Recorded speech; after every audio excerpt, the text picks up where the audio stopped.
Alright, Manchester United fans, we need to talk. Because if there is one area of this team that could completely change our future next season, it's the midfield. And finally, it looks like Manchester United might actually be serious about fixing it.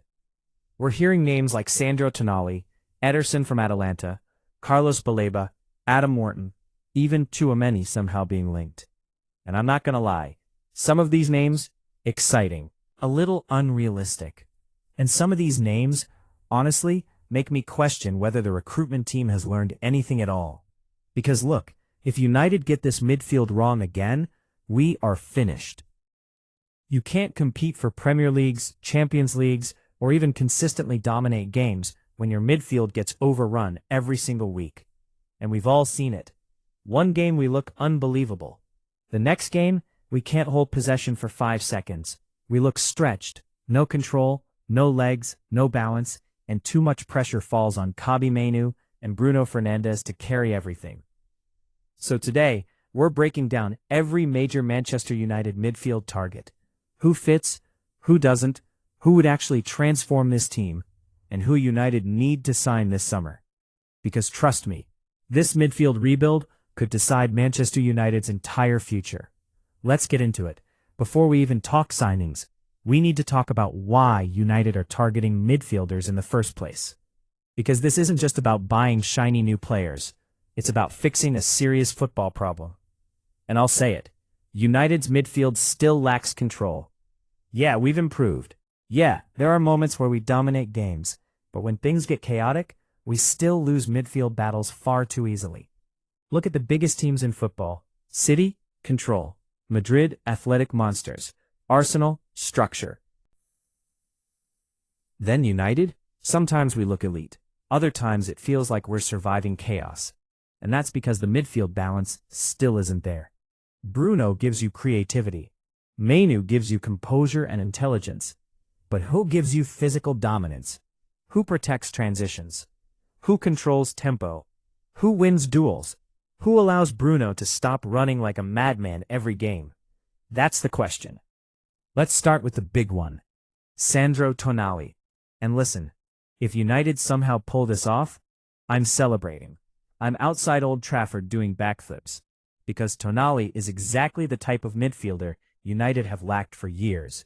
He's aggressive, technically elite, can dictate play, wins tackles, press resistant, high football IQ, and most importantly, he brings control. That's the word, control. Because United don't just need runners anymore. We need players that calm games down. You know when matches become chaotic? Tonali slows things down, wins the ball, keeps possession, moves the team forward intelligently. And imagine this midfield, Tonali behind Bruno and Mainoo. Nah, that sounds disgusting. Mainoo gets freedom, Bruno can focus on creating, and Tonali handles the dirty work while still being elite on the ball. But, here's the problem. How realistic is this? Newcastle are not just letting one of their best midfielders walk easily. Be massive. Probably one of the biggest signings United make all summer. So while I love the idea, this feels like dream signing territory. Now, let's talk about the name that keeps popping up everywhere. Ederson from Atalanta. And I'm telling you right now, this might actually be the smartest signing United can make. Because if Tonali is the luxury option, Ederson feels like the practical option. This guy runs, wins duels, breaks up attacks, carries the ball forward, presses like an absolute monster, and most importantly, he adds physicality. Because let's be honest, United still get bullied sometimes, especially in midfield. You watch games and think, why are we so easy to play through? Ederson changes that. Suddenly transitions become harder, midfield battles become tougher, opponents stop running through us, and next to Mainoo? Oh, that balance starts looking nice. You've got Mainoo controlling play, Ederson doing the defensive work, Bruno creating chaos in the final third. That actually makes sense. And the best part?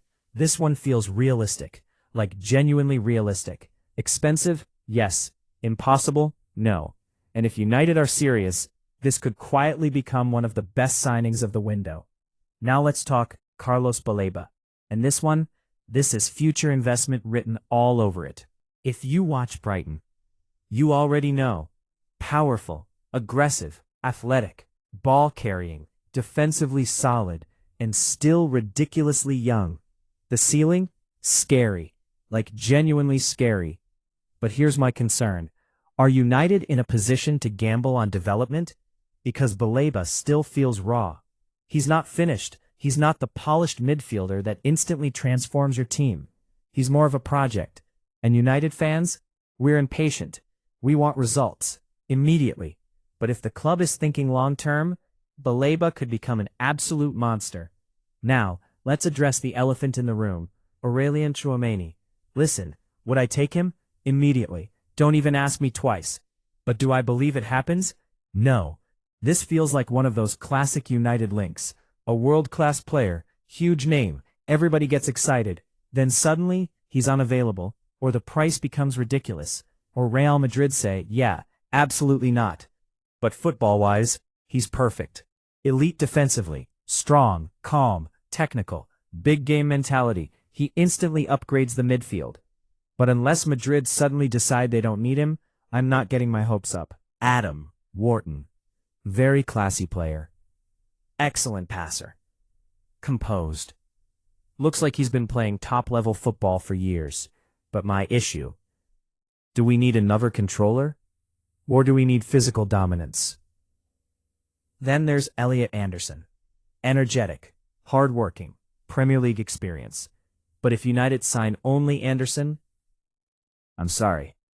That doesn't move me. That doesn't scream title ambitions. That screams squad depth. Useful? Yes. Transformational? No. So, who should Manchester United sign? For me, you go all in for Tonali. Then if money allows, push for Baleba. That midfield suddenly becomes scary. Mainu, Bruno, Baleba, Tonali. Now we're talking. Now suddenly, United don't just compete. United control matches. And that's what we've been missing for years, because football is won in midfield. You can have elite attackers, elite defenders, but if the midfield collapses, the whole team collapses. This summer is massive. No panic buys, no washed-up stars, no overpaying for names. Get the midfield right, and Manchester United might finally be back. But what do you think? Who should Manchester United sign in midfield? Ederson? Baleba? Or somebody I didn't mention? Drop it in the comments. And if you enjoyed the video, smash the like button, subscribe, and I'll catch you guys in the next one. Peace.